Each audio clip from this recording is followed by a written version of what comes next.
Sometimes when historical figures are romanticized, we lose track of what they actually did. This week on Footnoting History, we'll be looking at the life and times of Richard the Lionhearted.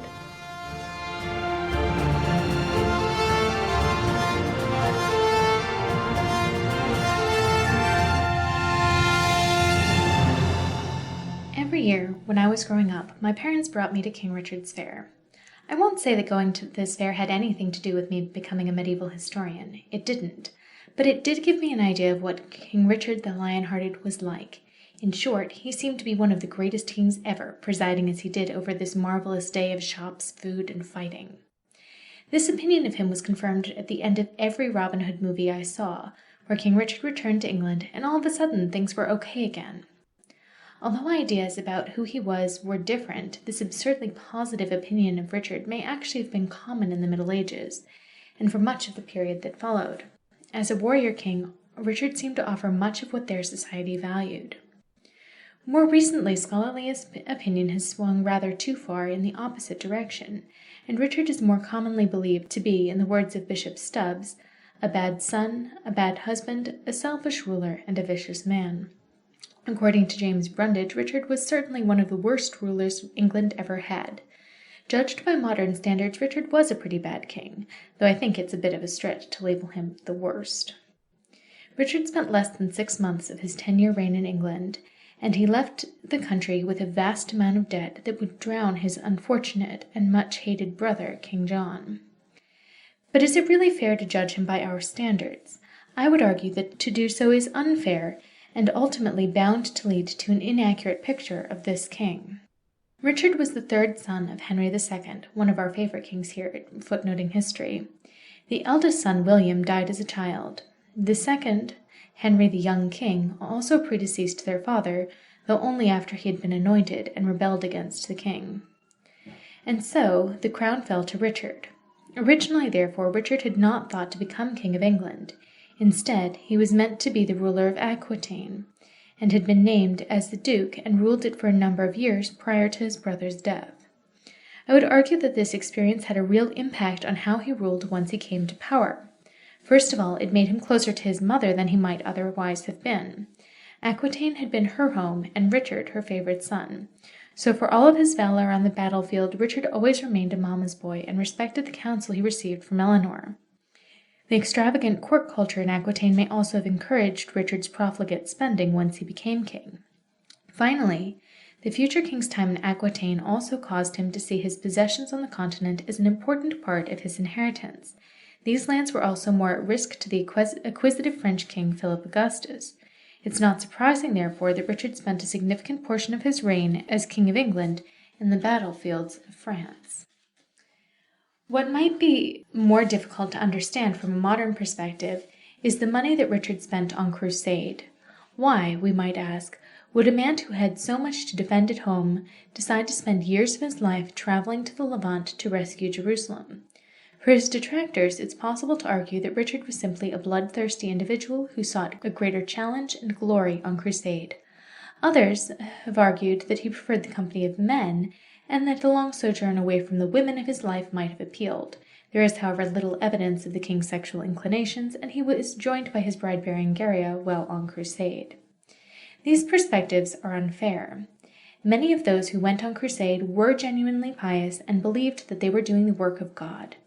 Jerusalem had a strong emotional pull for the people of Western Christendom, and when the papacy put out a call for crusade, Richard seems to have responded with enthusiasm. It was his decision to take the cross that would force both Philip Augustus and Henry II to promise to go to the Holy Land, though the latter would never follow through on his promise because, well, he died. While it is impossible to know what King Richard was thinking, the swiftness and enthusiasm with which he took the cross suggests, in my extremely biased opinion, that he was swayed by religious sentiment. Contemporaries also noted Richard's devotion, but again, we cannot know if they simply wanted him to seem like a religious man. After he took the cross, it took time for Richard actually to head east. This delay was inevitable, both because it would take time to raise the money and the resources for crusade, and because Richard had to coordinate with his departure with both his father until he died and with Philip Augustus.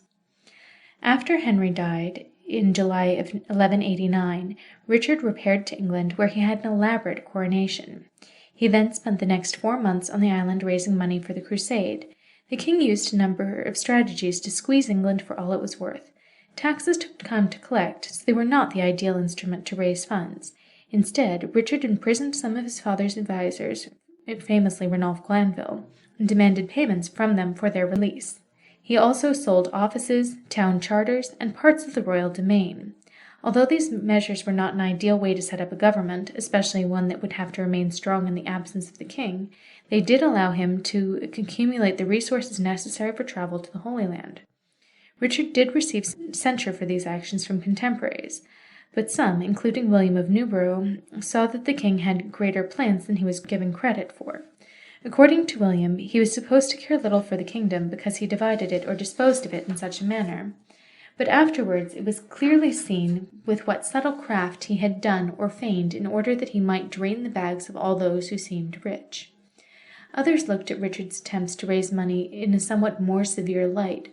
Gervase of Canterbury, for example, wrote, "The king was like a robber, permanently on the prowl, always probing, always searching for the weak spot where there is something for him to steal."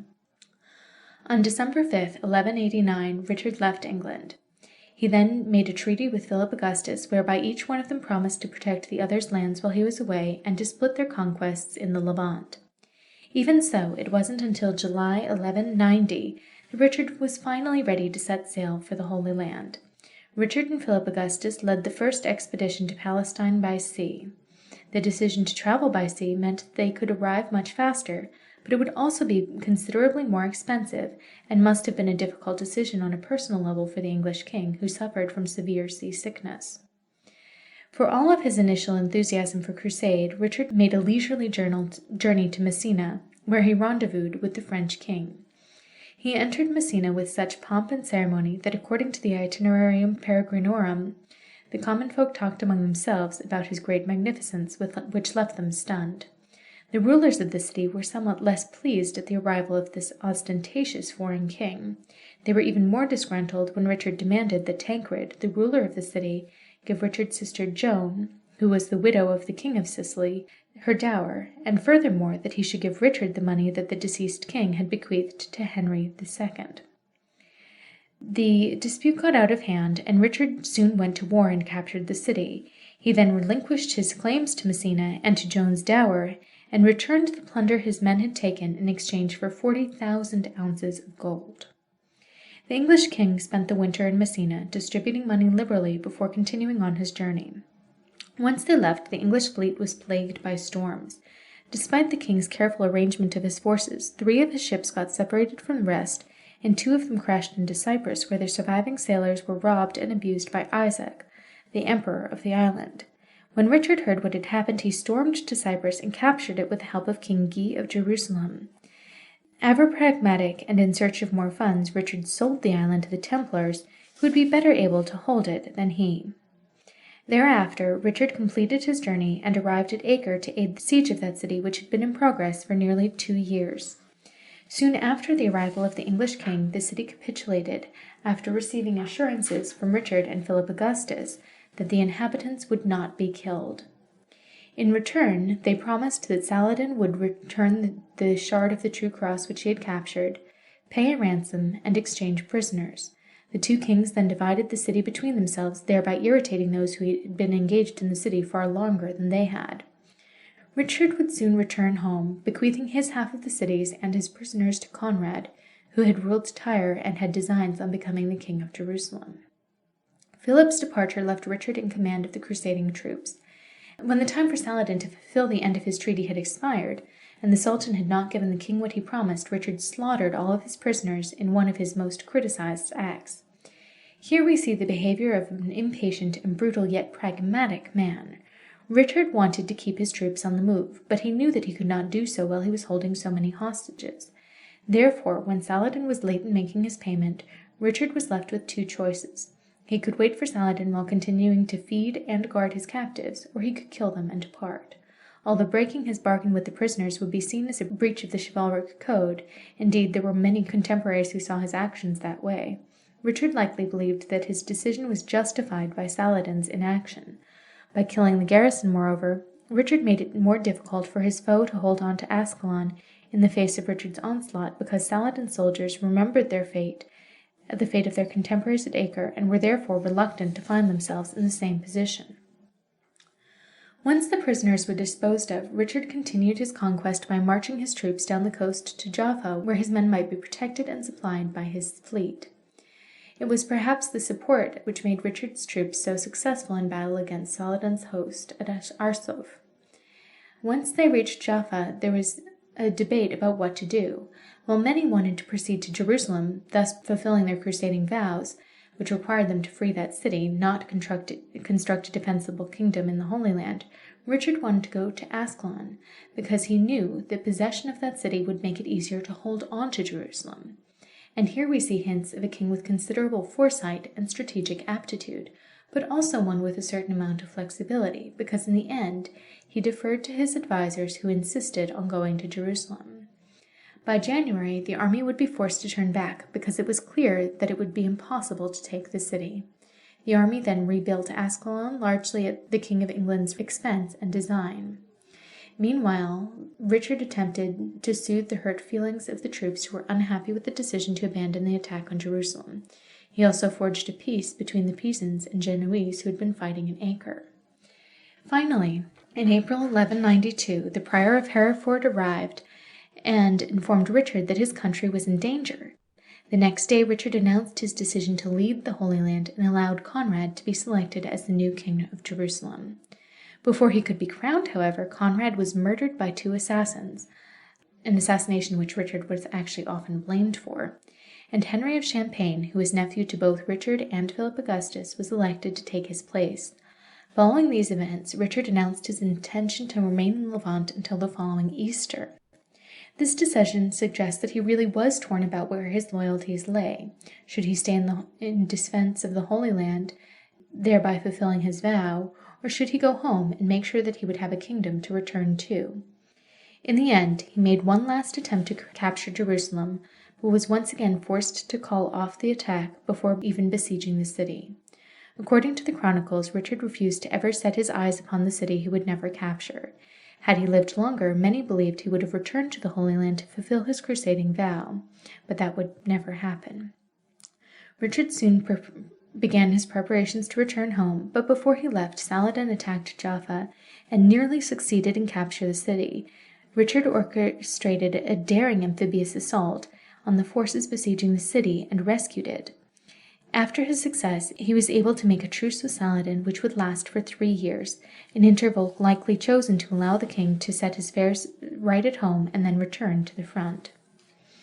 As luck would have it, Richard never returned. On his journey home, he was captured by Leopold, Duke of Austria, and held in captivity before being sold back to England for a fortune, and that actually is a great footnoted story on its own, but not one that I'm going to get into now. He then returned briefly to England before returning to Europe to commence his war with Philip, which would consume the rest of his life. On April 6, 1199, Richard died as a result of wounds received while besieging a castle. The king was only 41 years old and would be succeeded by his brother, King John, the very man from whom most Robin Hood films would have us believe that the valiant king rescued England. The Richard that we see in the Chronicles is not the gentle old man that modern audiences tend to picture. He was a valiant, proud, brutal, and vengeful individual who was loyal to his friends but cruel to his enemies. He was able to manipulate his enemies using both troops and diplomacy, and to exact an unprecedented sums from his subjects. In many ways, Richard exemplified the ideal medieval monarch, but he also failed to perform some of the most crucial duties as king and crusader. While he was not uniformly loved by his subjects, Richard's legacy remains a powerful image of medieval kingship in the modern world.